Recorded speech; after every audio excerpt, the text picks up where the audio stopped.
Hotline. Joining us this morning is Dr. Ana Maria Laani Ponan, ng tagpamuno sang CDRR mo. Hello, Doc. How are you? Good morning. Good morning, Sir Art.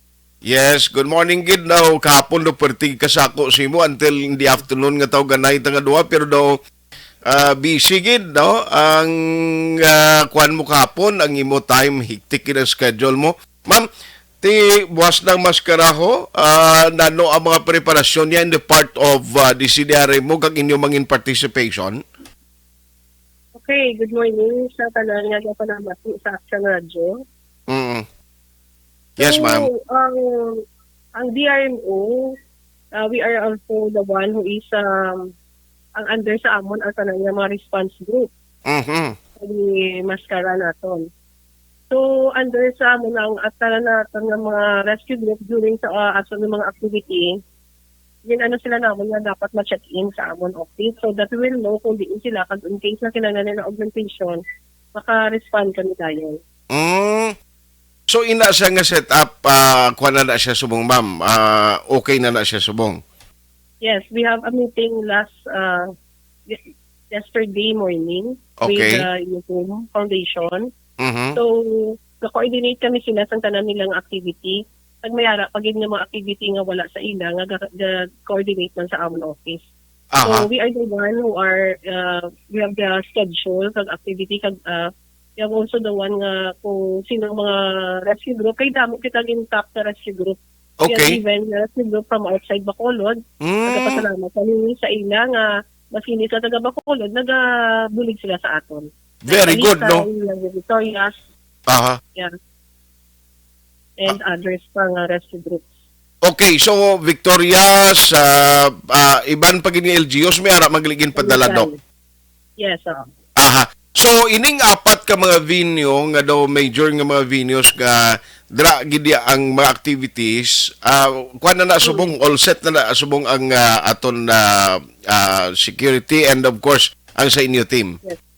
Nagapon we have the ang PNP, ang ato DCPO Send off sila, no?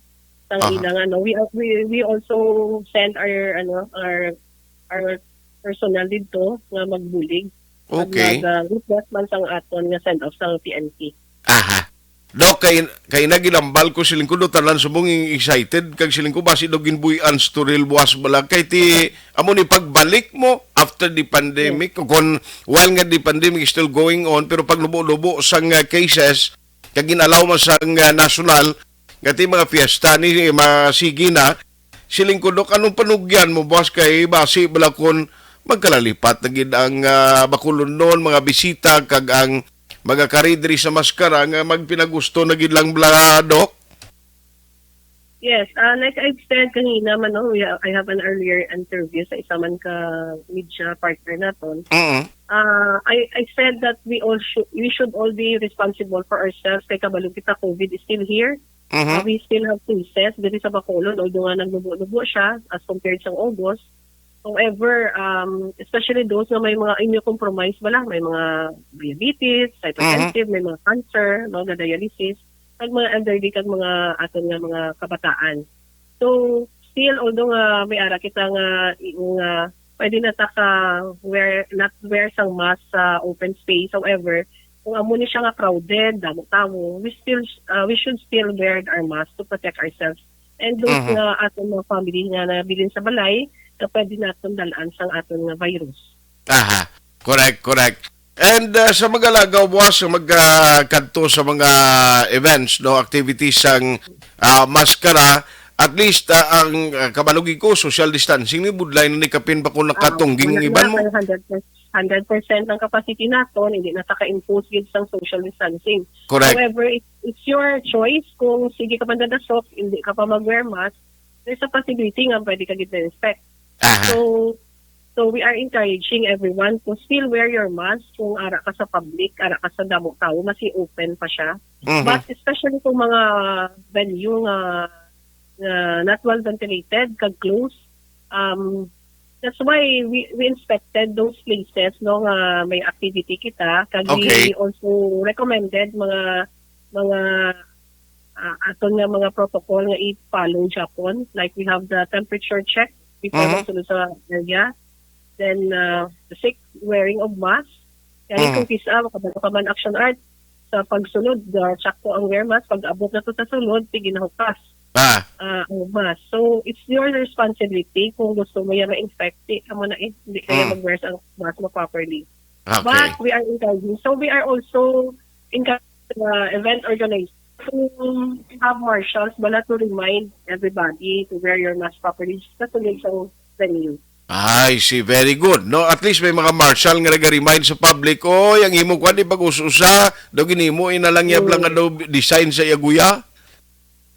Sa iba, gusto makita, ginang sura mo na iblaw na ginag like we have the di ba, may ara kita Tango Ay Festival last time. Oo. So, mo na to sa daw aton na practice ba na kung ano matabo, kung may mga activity nga amo na kadako. So, we have also manage that one. So, hopefully, mga tao magpati man nga not all wala pa natapos ang COVID. Kaya abi na sa tanan, tapos ang COVID. But still, we see cases pa yan hapon. Sige.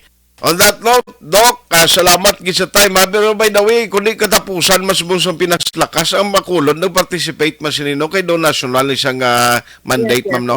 Sila sige sila intra sa aton. Pinaslakas sila ang City Health Office. Okay. On that note, Doc, salamat gid sa time. Halong gid kag maki-update lang kami sa imo while nga masquerade festivity is still going on. Okay. Na-invite lang ko sa public na Yes, ma'am. karon ang aton opening salvo for the mascara. We will have an activity sa NGC. Start 4 o'clock.